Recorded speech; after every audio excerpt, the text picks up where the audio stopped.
When 5 American and 2 Scandinavian students are given a 3-week vacation while studying abroad in Christchurch, New Zealand, they rent a camper van and travel up to the North Island. Caleb from Colorado, Chris from Sweden, Anna from Tennessee, Hunter from Wisconsin, Sean from Denmark, Angel from Puerto Rico, Everett from Maine, and Liza, also from Maine. We begin our journey in a camper van we named Slaunch, driving from Christchurch to sleep in Picton overnight in order to take the ferry to Wellington the next morning. Although we consider ourselves amateur hikers, we have set out to hike various places around the North Island, our first stop being the Tongariro Alpine Crossing. Did you get 2 scones at the grocery store?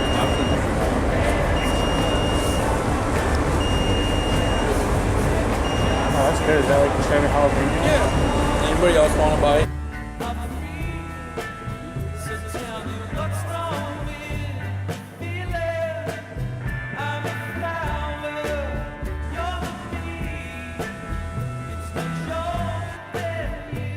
We arrive in Wellington when it's sunny and make a quick stop at Rivendell since we are tourists after all.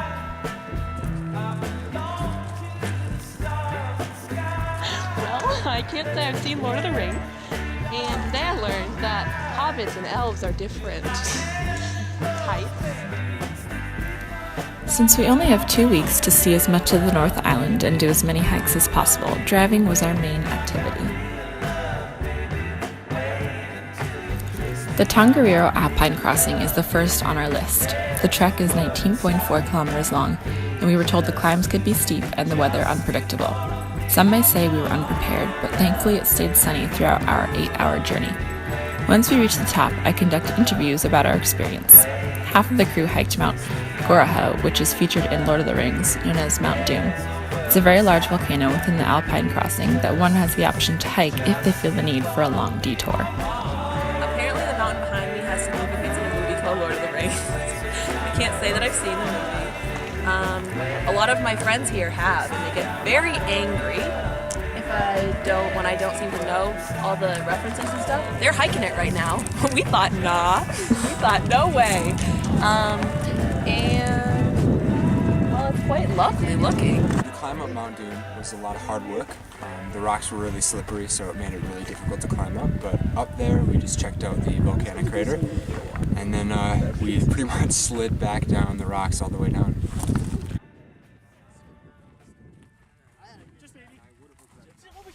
Tongariro is New Zealand's oldest national park, with scenery that left us in awe.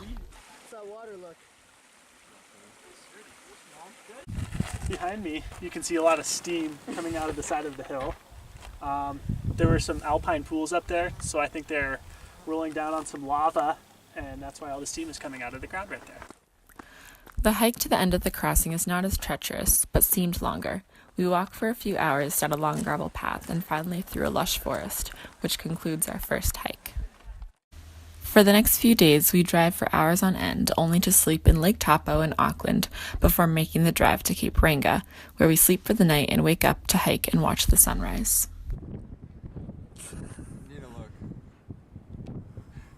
We're up here at the northernmost point on the North Island. We left like 1 o'clock yesterday, drove all night, and then we woke up early and caught the sunrise here. And it was really cool, but I'm exhausted, and we're going to go see the sand dunes later today. Since seeing the sunrise was not much of a hike, we drive to the Tapaki sand dunes, which are a short distance away. They have been molded by the west coast winds and are the largest in the southern hemisphere. We're here at the northern tip of the Northern Island in the sand dunes. We just watched the sunrise, so it's still really early, but we're going to go hiking, hopefully do a bit of swimming out there. I wish the sun was out.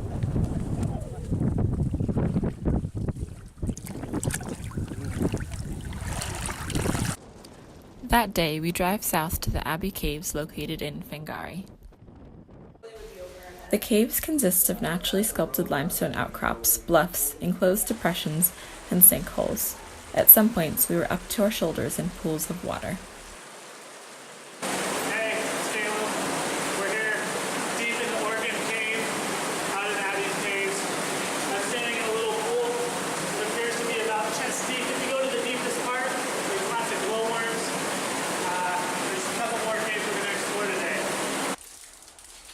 climbed through 3 caves named Organ, Middle, and Ivy.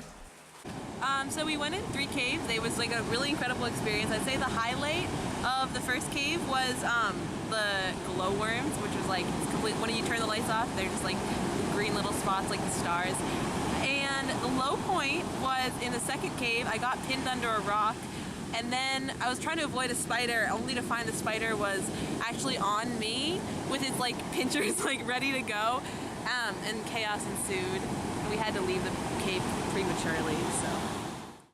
That night, we drive to Cathedral Cove and wake up early to hike and see the sunrise. Everyone was tired because of sleep deprivation, but the beautiful view made it worthwhile.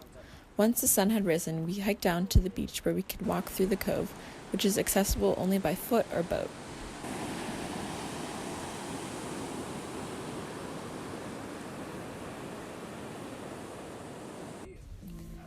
The next few days consist of driving, and even more driving.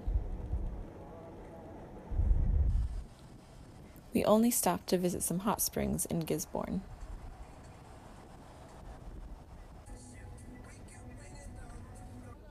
Our next destination is Lake Taupo.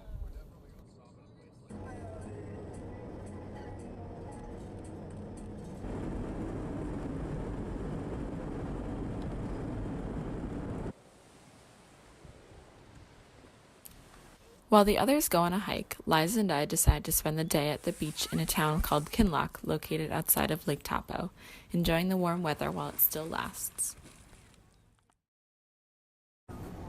The last leg of our North Island adventure consists of driving to the west coast. The next day, we attempt to hike to the top of Mount Egmont in Taranaki. We're out here at Mount Egmont. It's 9 o'clock in the morning, and we just finished the one of the loops. I can't remember the name. Pukakai. Veronica Loop. Oh yeah. And you can see the mountain here behind us, and we're going to see how far up we can make it today. According to the Department of Conservation, summiting Mount Egmont should only be attempted in good weather by experienced trampers with good equipment. We did not have proper equipment. Oh. So, we planned to hike for like 5 hours, 6 hours. Just an update. The top stands above the clouds at approximately 2,518 meters. The terrain is mostly rocks that range from slippery pebbles to massive boulders.